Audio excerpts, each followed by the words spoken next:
Good morning everyone. मैं मुजाहिद जय गुरु private ITI के यूट्यूब चैनल पे आप लोग का स्वागत है। तो चलिए खूब सारा लाइक का बटन दबा दें और ज़्यादा से ज़्यादा शेयर करें और जो अभी तक सब्सक्राइब नहीं किए हैं चैनल को सब्सक्राइब कर लें। तो आज का हमारा टॉपिक जो है वो आप देख सकते हैं, कुछ स्टूडेंट्स पहचान गए होंगे इस फिगर को देख के।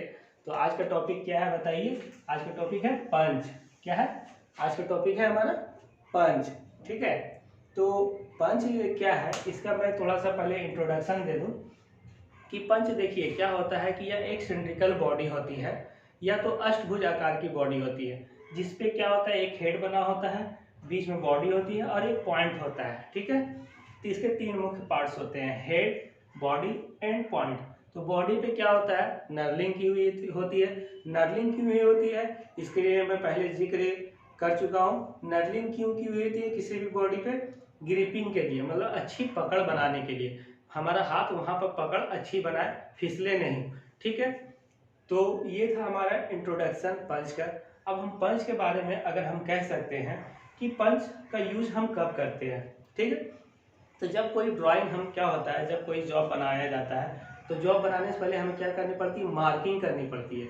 तो मार्किंग जब हम करते हैं तो ड्राइंग के अनुसार, मतलब पहले मार्किंग मीडिया लगाएंगे जॉब पे, मार्किंग मीडिया लगाने पर क्या होगा, फिर जॉब पर क्या होगा, ड्राइंग के अनुसार हम मार्किंग करेंगे। तो क्या होता है, जॉब को ऑपरेशन करते समय बार बार छूने से क्या होता है, हमारा जो मार्किंग जो हमने किया वो मिट सकता है। तो उस मार्किंग को क्या होता है, उस मार्किंग को अस्थायी करने के लिए, परमानेंट करने के लिए जिस टूल की सहायता लेते हैं उसे हम पंच कहते हैं। क्या कहते हैं? उसे हम पंच कहते हैं, याद रखिएगा। तो पंच की सहायता से हम क्या कर सकते हैं, मार्किंग लाइन को अस्थायी बना सकते हैं। ठीक है, मार्किंग लाइन को अस्थायी बना सकते हैं। तो अब हम बताएंगे इसके, तो ये जो था हमारा इंट्रोडक्शन था। इंट्रोडक्शन में हमने क्या जाना कि यह एक सिलिंड्रिकल आकार के होते हैं और जिसके तीन मुख्य पार्ट्स होते हैं। ठीक है, अब हम जानेंगे इसका मटेरियल। ठीक है, मटेरियल जो होता है ये इसका मटेरियल जो होता है हाई कार्बन स्टील। यह किस मटेरियल का बना होता है पंच? हाई कार्बन स्टील का बना होता है। अब इसका साइज का अगर हम बात करें तो इसका साइज जो होता है, इसकी पूरी मतलब इसकी पूरी लंबाई, पंच का जो साइज लिया जाता है जिसको हम स्पेसिफिकेशन भी बोल सकते हैं। ठीक है, तो इसकी पूरी लंबाई और इसके डायमीटर से लिया जाता है। पंच की पूरी लंबाई और उसके डायमीटर से इसका साइज लिया जाता है। एक एग्जांपल के तौर पे अगर हम देखेंगे तो हम कह सकते हैं कि ये जो 150 इंटू 12.5 मिलीमीटर, ये हमारा क्या है, 150 पूरी लंबाई है। पंच की पूरी लंबाई 150, 12.5 मिलीमीटर इसका क्या लंबाई। ठीक है, तो ये इसकी साइज होती है। तो एग्जाम्पल के तौर पे 150 गुने 12.5 मिलीमीटर, मतलब इसकी पूरी लंबाई और इसके डायमीटर से इसका साइज दिया जाता है। अब हम बात करेंगे टाइप्स ऑफ पंच। ठीक है,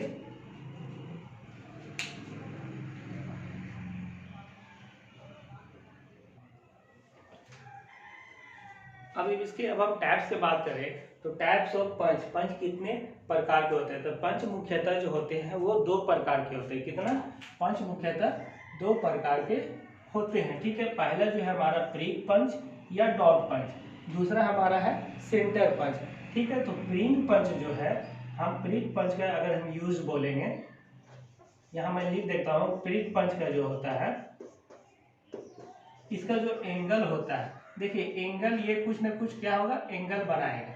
ठीक है, तो ये जो एंगल होता है, तो हम देख सकते हैं प्रिंग पंच का जो एंगल होता है वो 30 डिग्री होता है। कितना? 30 डिग्री होता है। और इसका मुख्यतः जो यूज किया जाता है, डिवाइडर को सीट देने के लिए। जैसे मान लीजिए एक जॉब है, ये जॉब है, तो ये जो हम रेडियस जो हम ये बनाएंगे, ये जो रेडियस बनाएंगे, तो हमें यहाँ पर पॉइंट एक लगाना होगा जिसकी सहायता से हम डिवाइडर को बैठा कर एक रेडियस खींचे। तो डिवाइडर को पॉइंट पे बैठाने के लिए हम प्रिक पंच का यूज करेंगे। ठीक है, प्रिक पंच का जो यूज होता है, ये आप देख सकते हैं, इसका जो पॉइंट होता है ना, ये थोड़ा सा ज्यादा, मतलब क्या होता है, शार्प होता है।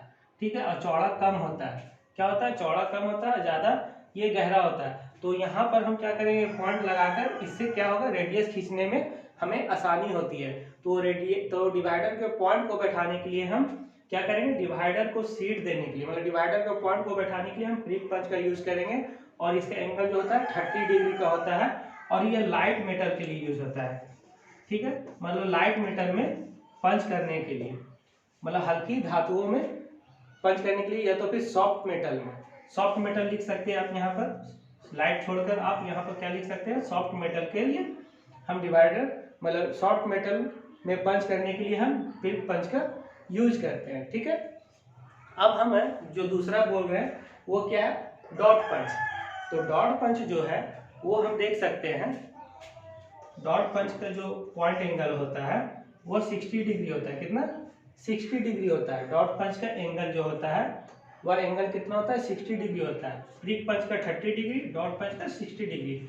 और इसका जो मुख्यतः यूज किया जाता है, याद रखिएगा, ये बराबर एग्जाम में पूछा जाता है। ठीक है, विटनेस मार्क के लिए, मतलब जहाँ पे हमें, मतलब अभी हमने बताया कि ये मार्क जो हम लोग एक मार्किंग कर लिया जॉब पर, और बार बार इसके छूने से, ऑपरेशन करते समय बार बार छूने से क्या हो सकता है, ये मिट सकता है। कि इस लाइन को जो हम अस्थाई बनाएंगे, मतलब परमानेंट करेंगे, तो पंच की सहायता से करेंगे। तो किस पंच की सहायता से करेंगे, जैसे मान लीजिए क्या हुआ कि पंच और हैमर की सहायता से हम क्या किए, इस जो रेडियस लाइन है इसको हम क्या किए, मतलब पंच कर दिए।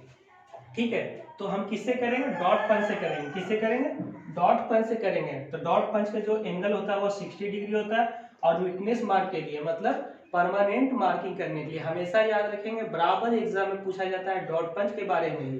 तो डॉट पंच का यूज हम कहाँ करते हैं, विटनेस मार्क के लिए। मतलब ये हमारा, मतलब इसको परमानेंट, अगर हम इस लाइन को, इस मार्किंग लाइन को हम परमानेंट कर देंगे तो ये हमारा क्या हो जाएगा, विटनेस हो जाएगा, ये मिटेगा नहीं। एक तरह से ये हमारे किस तरह का ऑपरेशन करना है, ये गवाह बन जाएगा। ठीक है, तो याद रखिए, विटनेस मार्क के लिए या तो भी बोल सकते हैं हम कि परमानेंट मार्किंग के लिए भी हम डॉट पंच का यूज करते हैं। कि इसका जो पॉइंट एंगल होता है ये थोड़ा सा चौड़ा होता है, क्रीप पंच की अपेक्षा क्या होता है, थोड़ा सा चौड़ा होता है। ठीक है, ये थोड़ा सा चौड़ा होता है, तो याद रखिएगा। तो क्रीप पंच का जो 30 डिग्री, क्रीप पंच का जो एंगल होता है 30 डिग्री, और डॉट पंच का जो एंगल होता है 60 डिग्री।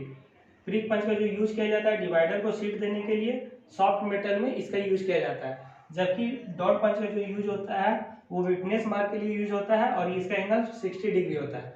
अब आते हैं सेंटर पंच, जो कि सबसे भी, ये भी इम्पोर्टेंट ही पॉइंट है। तो सेंटर पंच का जो एंगल होता है वो हम जानेंगे कि कितना होता है।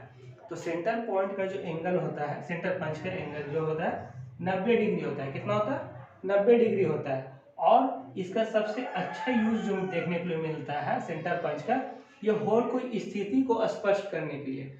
होल की स्थिति को स्पष्ट करने का मतलब आप लोग क्या समझे, मतलब मान लीजिए कि यहाँ पे अगर हमें एक होल करना हो, तो यहाँ पर सबसे पहले क्या होगा, पॉइंट लगाना होगा। क्या करना होगा, सबसे पहले एक पॉइंट लगाना होगा। तो ये जो पॉइंट लगाएंगे तो ये हम सेंटर पंच से ही लगाएंगे। मतलब हम कह सकते हैं कि ड्रिल पॉइंट को सीट देने के लिए, मतलब जैसे यहाँ पे अगर हमें एक हॉल करना हो, ये एक जॉब है, जॉब में अगर हमें एक हॉल का ऑपरेशन करना हो, तो हॉल बनाने के लिए हमें क्या करना होगा, ड्रिल का सहारा लेना होगा। ड्रिल से हमें क्या करना होगा, हॉल बनाना होगा। तो ड्रिल को डायरेक्टली वहाँ पर हम नहीं ला सकते, उसके लिए सबसे पहले क्या करना होगा, हमें एक पॉइंट लगा लेना होगा। ठीक है, तो हम किसकी सहायता से लगाएंगे, सेंटर पंच की सहायता से हम एक पॉइंट लगा लेंगे, जिससे क्या होगा, हमारा ड्रिल पॉइंट जो होगा, जो ड्रिल का पॉइंट होता है वो ठीक एकदम सही लोकेशन पे बैठ जाएगा और वहीं पे ड्रिल करेगा।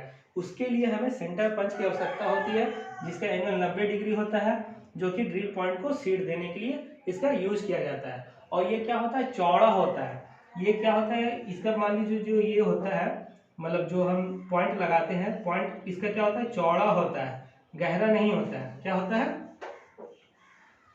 चौड़ा होता है, गहरा नहीं होता है। देख सकते हैं कि ये गहरा है, ये गहरा है, लेकिन ये क्या होता है, इसका जो पॉइंट जो होता है, जो हम सेंटर पंच से जो पॉइंट लगाते हैं वो चौड़ा होता है, लेकिन क्या होता है गहरा नहीं होता है, ये हमेशा याद रखिएगा।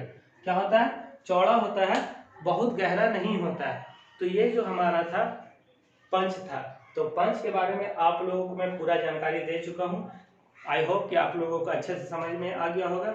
और अगर मेरा लेक्चर आप लोगों को अच्छा लगा तो ज़रूर लाइक करें, शेयर करें एंड सब्सक्राइब जरूर करें। नेक्स्ट क्लास के लिए हम लोग फिर से मिलेंगे। Okay, thank you.